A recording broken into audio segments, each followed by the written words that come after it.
안녕하십니까, 홍영락입니다. 아이들이 읽는 옛날 이야기책에 나오는 가장 무서운 동물은 호랑이라고 그러죠. 근데 요즘은 가장 무서운 사람은요, 어른 아이 할 것 없이 검사라고 그럽니다. 윤석열 중앙지검장이 검찰총장으로 임명됐습니다. 이 검사가 인신구속도 할 수도 있고 또 그다음에 수사를 계속할 수도 있기 때문에 무서운데, 윤석열 검찰총장이 앞으로 어떻게 할지 좀 기대가 되고 걱정도 됩니다. 그래서 어떤 사람들은 소위 윤석열 검찰총장이 소위 적폐 수사의 완결판을 이룰 것이다, 이렇게 기대하는 사람도 있는 반면에, 어떤 사람은 정권의 앞잡이로서 칼춤을 출 것이다, 이렇게 혹평을 하는 사람도 있습니다. 어떻게 될지 오늘은 정치평론가 정군기 박사를 모시고 아주 세밀하게 한번 파헤쳐 보도록 하겠습니다. 먼저 그 전에 여러분들이 구독 눌러주셔서 또 설정과 좋아요까지 눌러주셔서 저희들 격려해 주시면 고맙겠습니다. 저희들은 뭐 후원금 달라고 그러지 않지 않습니까? 구독 눌러주셔서 저희들을 격려해 주시고 또 부족한 점이 있으면 조언을 해주시면 저희들이 적극 반영해서 좋은 프로그램 만들도록 노력하겠습니다. 정군기 박사님 모시겠습니다. 안녕하십니까? 네, 안녕하세요. 네. 예, 예상하셨죠? 예상, 예. 뭐 앵커님도 예상하신 거 아닙니까? 그렇죠, 예상했죠. 예. 근데 예상을 누구나 다 예상을 했지만 예, 예상을 벗어나기를 바랬던 것 같아요. 제가 많은 사람들이 그렇죠. 검찰총장이라는 게 정말 중요한 자리인데 예. 어떤 특정 진영의 어떤 아이콘이 돼버리지 않습니까? 싫든 좋든 간에 이런 사람을 예상대로 임명했다. 예상대로 됐습니다. 자, 먼저 뭐 직격탄으로 좀 여쭤보겠습니다. 어떨 것 같아요, 앞으로? 정말 저는 상당히 걱정이 됩니다. 예. 문재인 대통령 이렇게 싸움꾼인지 몰랐다. 예. 어떻게 보면 부담이 될 수도 있는 사람을 바로 내세웠거든요. 우리는 이 사람 내세워갖고 적폐 계속하겠다. 뭐 야당 각오해라. 뭐 저는 그렇게 전면전을 선포를 한 것 같습니다. 완전 시해잡겠다. 예. 아닙니까? 그래서 어제 제가 그 신문이라든가 방송 모니터를 쭉 해보니까 예. 요즘 그 기성 언론들이 다 그 문정권 편에 하여튼 제 생각에는 제도권 언론들이 다 그쪽으로 이제 줄을 서는 그런 느낌이 드는데, 예. 뭐 뼛속까지 검사다, 강골 검사다, 수사는 정말 잘한다, 뭐 이런 등등의 표현으로 나와 있다가 그 사설이라든가 조금 깊이 들어가 보면은 많은 얘기들이 있습니다. 충견이 되지 않을까. 아까 우리 앵커님 말씀하신 대로 정권이 앞잡이가 돼가지고 망나니 그 칼춤을 출 수 있을 것이다.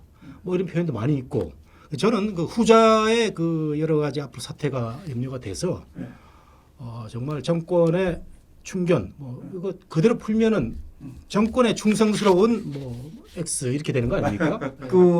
어쨌든 이제 하다 보면 이제 아까 나경원 그 원내대표도 이제 국회로 이제 들어가고 이랬는데, 사실은 반응이 이래서는 안 될 것 같아요. 네. 지금 일단 제가 알기로는 지금 임명하는 데는 이제는 다른 청문회와 달리 이쪽에서 투표를 한다거나 이런 거 없잖아요. 그런 그렇죠. 절차는 없고 무조건 네. 임명을 하는 건데, 하면은 임명을 못 하게끔 그 전에 예상이 됐으면 이 문제에 대해서 거론을 했어야 되는데, 지금 와가지고 이제 뒷북치듯이 이렇게 해봐야 사실은 이제 그대로 아까 처음에 말씀하신 것처럼 문 대통령이 이제 하여튼 이제 자기 전투력을 다 동원하는 건데, 그렇더라도 이제 청문회에서 이제 이 양반을 이제 제대로 좀 훑어야 되는데, 청문회 쟁점은 어떤 게 있습니까? 예, 우선 말이죠.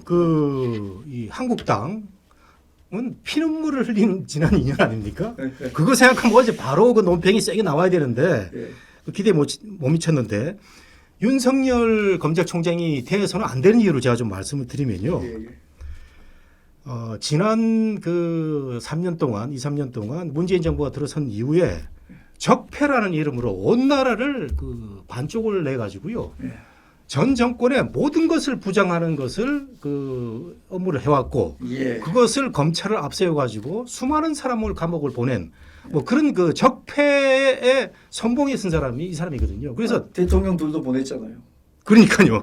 대표적인 게 국정농단으로 이 사람이 한직에 있다가 특검에 불려가가지고 수사팀장을 했잖아요. 그래서 박근혜 대통령을 감옥에 집어넣은 사람이 또 윤석열이고, 그 다음에는 또 뭘 하냐 봤더니 그 MB 대통령을 또 감옥에 집어넣었어요. 예. 근데 그 감옥에 집어넣는데 어떻게 처음에 수사를 했냐면은 국정원 댓글 원세훈 전 원장을 그 집어넣으면서 대통령까지 그 연결고리가 있을 것이라고 수사를 했는데 이거 제대로 못 밝혔거든요, 이 사람이요. 수사 잘한다는 사람이 예. 이거 안 되니까 다스를 엮은 겁니다, 다스. 그래서 갑자기 다스는 누구 거냐? 그 청문회 국정감사장인가 이거 보면은 민주당 의원들이 다스는 누구 거냐고 물어보면 뭐 빙긋이 미소 짓고 하는 그런 모습도 있는데 그 다스 건으로 저 이명박 대통령을 또 그 감옥에 보냈고 그 다음에 또 여러분 잘 아시지 않습니까? 이 검찰과 또 이 사법부가 있는데 같이 공부한 그 같은 진영에 있는 그런 쪽 사람이라고 볼 수 있는데 양승태 대법원장을 또 그 사법부의 적폐로 몰아가지고 우리나라 그 정말 헌전상에서 처음으로 대법원장을 그 감옥에 보냈는데 지금 양승태 전 대법원장의 소송을 이렇게 지켜보면 그 이렇게 기소 그 과정이 그렇게 쉽지 않거든요. 그런 거 이것도 이제 저는 정권의 앞잡이가 돼서 몰아붙였다고 생각이 되고 예. 그 다음에 그 앵커님 기억나시죠? 예. 그 기무사가 세월호 그 어떤 유족들을 사찰을 했다 그래가지고 또 적폐 수사를 또 벌였는데 이건 대통령이 또 지시하고 막 그런 거 아닙니까? 예. 예. 이때 사건 하나 사고 하나 일어났지 않습니까? 대장 그 사령관 예. 중장이죠. 이재수 그 전 기무사령관이 예. 자살했습니다. 예. 뭐 이런 것도 있었고 예. 그 다음에 정말 제가 어처구니 없던 걸 봤던 게 국방부가 그 국정농단 그 촛불 집회 때 계엄령을 모의를 했다는 걸 표현을 썼던데 계엄령을 준비를 해가지고 촛불을 덮으려고 했다. 예. 그게 김관진 부르고 뭐 한민구 부르고 뭐 난리 쳤지 않습니까? 예. 저는 그때 첫 보도를 볼 때 이거는 정말 아닌 것 같은데 무리하고 있는 거 아닌가? 글쎄 저도 뭐 예. 아니나 다를까 이거 아무런 혐의 없이 기소조차도 못하고 끝난 겁니다. 그래서 수사 잘한다는 사람이 뭐 이런 결과를 가져왔고요. 예. 그 이 국정원 댓글 사건 때 또 그 변창훈 검사라고 예.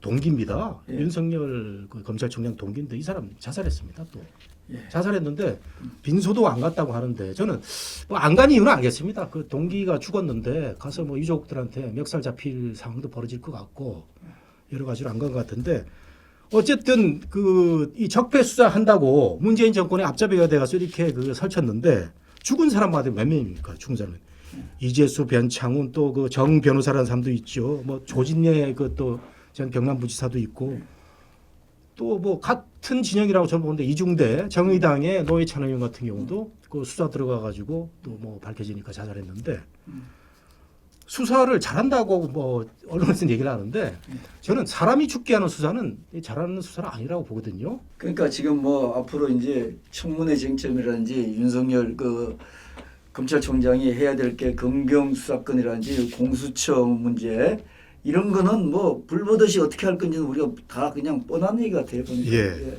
이거 뭐 자꾸 얘기해봐야 여기서 좀 시간 낭비인 것 같고 사실 그 이분이 좀 아까 얘기하다 말았는데 잘 알려지지 않은 그 얘기 중에 도덕적인 문제가 좀 거론되고 있던데.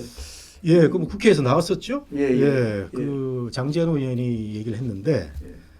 이거 뭐 저는 개인사적인 문제는 뭐 그렇게 그 깊이 들어가고 싶지는 않은데 예. 늦게 결혼을 해가지고 이제 그 장모께서 어떤 뭐 사건에 연루가 돼가지고 뭐 조사를 받는지 수사를 받는지 이것을 이제 장재현 의원이 터뜨렸는데. 윤석열 당시 지검장은 이거 나하고는 상관없는 일이다 하고 얘기를 했어요. 그래서 이런 부분은 또뭐 사생활적인 측면으로 우리가 또 이해를 할 수도 있다고 생각이 되는데 어쨌든 공인은 하여튼 사돈의 8촌까지 다 문제가 없어야 됩니다. 문제가 있으니까 국회에서 얘기 나오고 뭐 그런 거고 그다음에 그 늦게 결혼을 한 걸로 알고 있는데 재산이 많죠. 그러니까 뭐 부인 명의지만 60억, 70억 되는 그러면 공시지가나 이런 걸로 그 정도 뭐 100억 이상의 그 엄청난 재산 갖고 있는 걸 보는데 이런 것도 이제 국회의원들이 잘 따져줄 거로 생각이 됩니다.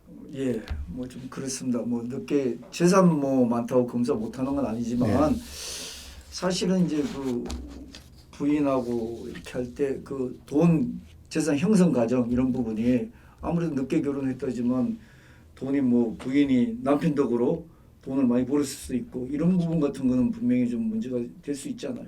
그렇죠. 그 앵커님이 정확하게 말씀하셨는데요. 어쨌든 뭐 검찰 내에서 저기 그 지금 뭐 저 재산 신고 1위고 그다음에 전체 중앙 공무원들 중에서 5위권에 든다니까 예.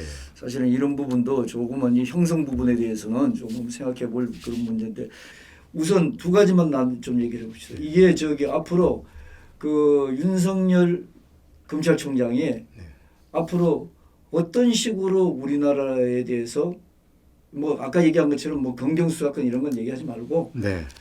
어떤 식으로 이 검찰총장 임무를 할 것인지 우리 그 예리하신 우리 정민기 박사님은 생각할지 그거 하나 하고 예. 여기에 대해서 우리 국민들과 그다음에 특히 야당 예. 그다음에 정말 좀 한국당 같은 경우에 어떤 식으로 좀 눈을 부릅뜨고 지켜봐야 될지 이 부분에 대해서 좀 정리를 해보면 어떨까요? 예. 저는 뭐 그렇게 긍정적으로 보지 않습니다. 예. 그 문재인 대통령의 적폐 수사에 예. 정말 앞장서서 계속 야당을 몰아붙이고 국민을 분열시킬 걸로 보이는데 그 징조가 있었습니다. 이번에 그 물러난 검찰총장하고 그 지난번에 갈등이 좀 있었는데 예. 그 전직 검찰총장이 적폐 수사 올해 안에 끝내겠다 그랬는데 바로 중앙지검에서 보도 자료를 내 가지고 적폐 수사는 기한이 없다. 끝까지 간다 이런 얘기. 예. 이거 윤석열 지검장이 한 얘기인데 이분이 이제 상관을 이제 치받기를 좋아하는 스타일인데 예. 제가 그 얘기 좀 드리겠습니다. 예. 검찰이란 조직은 들여다보면 말이죠. 제가 옛날에 검찰 출입도 해보면서 느낀 것은 많이 하시잖아요. 정말 정치적인 조직입니다. 정말 우리 그 학교 때도 보면 그 고시 준비하는 친구들 중에서 검사가 되는 애들은 정말 야망도 많고 정말 흑수저 출신 중에서 야망이 많은 애들이 정말 그 가고자 하는 데가 이제 검찰인데 학생들. 예. 그래서 전형적인 정치 검사가 저는 윤석열 검사라고 얘기를 합니다. 뭐 그 일반 언론에서는 정말 그 수사 잘하는 검사고 그 본인도 내가 수사권으로 보복하면 이게 깡패지 검사느냐라는 얘기까지 했지만 우리가 지난 그 사건을 돌이켜 보면요. 검찰 조직이 굉장히 정치적인 조직인데 그동안에 그 하극상이 몇 번 있었습니다. 그 앵커님도 잘 아시지만 그 대구 고검장 하던 그 심재륜 예. 그분도 하면 그 항명을 한번 한 적이 있고 그렇죠. 그다음에 한상대 총장이 항명 하극상으로 물러났는데 이때 그 대검 차장이 최동욱 대검차장. 최동욱. 예. 그러니까 검찰 내부에서 검찰총장한테 불만 있는 사람들이 최동욱 청장을 앞장 세워가지고 자기 수장을 친 겁니다. 그래서 이 검찰들 들여다보면 정말 그 권력 투쟁이 그 내부 안에서도 아주 치열하게 전개가 되는데, 근데 이때까지 하극상은 항명을 하면 이렇게 그 상징적인 모습으로 자기 옷을 벗고 나간다든가 아니면 내가 그 밑에 요구를 해서 이렇게 할 수밖에 없었다라고 이제 상징적으로 하는 건데. 윤석열 그 지검장의 항명 사건은 앵커님 기억나시죠? 예, 여주지 친형. 예. 2013년 국회 국정감사장인데요. 저도 이때 TV를 보고 깜짝 놀랐습니다. 그 당시 조영곤 그 중앙지검장이 그 자기 수장인데 그 앞에 앉아 있고, 그 뒤에 여주지청장으로 이제 수사실무팀장을 맡은 사람이 윤석열인데, 이때 국회에서 여러 가지 국정원 댓글 사건으로 이제 그 주고받는 일이 있었는데, 바로 자기 앞에 앉아 있는 수장을 향해서 이 사람이 외압을 줘가지고 내가 수사를 잘 못했다. 뒤통수를 제대로 까는 것을 제가 봤는데 그게 그 두 사람의 얘기가 다 달라요. 그 막말로 얘기하면 뒷담화. 예. 뒷담화 전문인 것 같아요. 자기 그 상사의 그 조직의 장을 뒤통수를 야구방망이 친 거로 저는 봅니다. 왜냐하면요, 당시에 조영건 지검장은 이 사람이 너무 그 수사를 열심히 하길래 그 국정원 직원들 체포할 때 너무 무리하지 마라. 당신 너무 오버하면은 그 야당 도와줄 일 있냐. 근데 요 얘기를 가지고 이 사람이 이제 국정감 터뜨려 가지고 히트를 쳤죠. 우리 저 보스가 야당 도와줄 일이냐 해서 여당을 편드는 것처럼 해서 외압이 있었다. 또 황교안 대표까지 그때 이제 법무부 장관이었는데 이런 식으로 얘기를 했는데 저는 이런 장면도 처음 봤습니다. 제가 기자 생활을 뭐 20년 넘게 했지만 그때 뭐 기억나시잖아요. 예. 조영곤 지검장 눈물을 흘리면서 예. 모든 것이 제 탓이다 하고 이제 결론을 내리고 결론은 이 사람이 검찰총장이라는 자리에까지 올라간 거죠. 그래서 지금 이제 검찰총장이 됐잖아요. 예. 이제는 어떻게 될 건지에 대해서는 우리가 또 한번 예상을 해봐야 되지 않겠습니까? 예, 아주 그 좋은 질문인데요. 예. 그 저는 이제 그 아까도 이제 예상을 했느냐 안 했지만 많은 사람들이 예상했던 게 문재인 대통령이 파이터거든요. 예. 이번 기회에 야당 적폐 한번 끝장을 내주겠다 해서 5기를 뛰어넘는 검찰총장을 임명을 했는데 이게 절묘의 수입니다. 왜냐하면은 검찰이 지금 검경 수사권 문제로 경찰하고 갈등이 있는데 이 문재인 정부는 경찰에다가 그 힘을 좀 실어주고 수사권 좀 실어주고 그다음에 공수처 만드는 이런 작업을 하고 있는데 검찰이 이 부분에 대해서는 반대를 하고 있거든요. 그래서 그런 뭐 일거양득이라고 그래야 되나요? 윤석열을 발탁을 함으로써 기존에 불만이 있는 수장들 날리고 그럼 인사 자리가 많이 비면 새롭게 올라가는 사람들은 또 뭐 기분이 좋으니까 이 문제에 대해서 목소리 안 낼 가능성이 크고요. 총장 얘기를 들을 수밖에 없겠죠. 그렇죠. 그 다음에는 윤석열 검찰총장이 그동안에 아주 명시적으로 검경 수사권에서 얘기는 안 했지만 매우 온건하게 목소리를 별로 내지 않았습니다. 그렇다면은 정부의 의도대로 검찰의 목소리를 내지 않을 사람이 매우 크거든요. 그렇기 때문에 문재인 대통령은 검찰 장악하고 계속 윤 검찰총장 앞장 세워가지고 적폐 수사하고 야당 몰아붙이고 이런 것도 있고요. 그 다음에 정말 중요한 게 하나 있습니다. 지금 그 국회의원들이 그 검찰에 폭력 등의 행위로 여야 막론하고 지금 수십 명이 고발이 돼 있습니다. 예. 그 아시죠? 지난번에 그 뭐. 패스트 트랙 그겁니다. 그렇죠. 예. 예. 패스트 트랙 그 때문에 그 한국당이 44명, 나경원 원내대표가 44명, 그다음에 민주당이 18명이 돼 있는데 그 제 친구들 그 국회의원 얘기 들어보면 고민이 많다고 합니다. 지금 선거가 내년 4월인데 검찰이 수사해가지고 이거 제대로 걸어서 기소해버리면 선거에조차도 못 나갈 가능성이 있다는 거죠.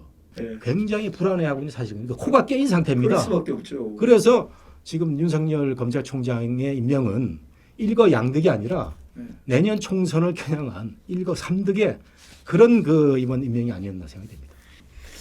그렇군요. 자, 그 윤석열 총장이 입만 벌리면은 항상 자기를 내세운 말 중에 하나가 사람에게는 충성하지 않는다. 나라에 충성한다. 그걸 모토로 살아왔다. 이렇게 말씀하시는 분이라고 그럽니다. 근데 지금 이제 정군기 박사님 얘기를 들어보면 정치 검사로서 일관되게 인성을 해왔습니다.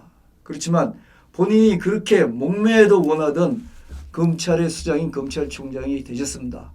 앞으로 어떻게 될지, 국민들한테 어떤 반영을 줄지, 또 본인이 얘기한 것처럼 나라에 정말 충성할 건지 이 부분에 대해서 우리 국민들이 두 눈 부럽다고 쳐다봐야 되고, 좋기는 먼저 야당 국회의원들 표 찍어줬으니까 앞장서 가지고 이 부분에 대해서 한번 저희들보다 앞서서 좀 해줬으면 고맙겠습니다. 그래서 검찰이 그 다음에 수사권을 가지고 국민들을 힘들게 하고 그 다음에 심리적으로도 힘들게 하고 육체적으로 힘들게 하는 그런 날이 더 오지 않았으면 좋겠습니다. 대통령은 대통령 별개라지만 그렇습니다. 끝마치면서요. 구독 눌러주시고 설정 눌러주시고 좋아요 눌러주시면 감사하겠습니다. 저희들 힘이 많이 됩니다. 감사합니다. 오늘 정국윤 박사님과 함께했습니다. 고맙습니다. 감사합니다.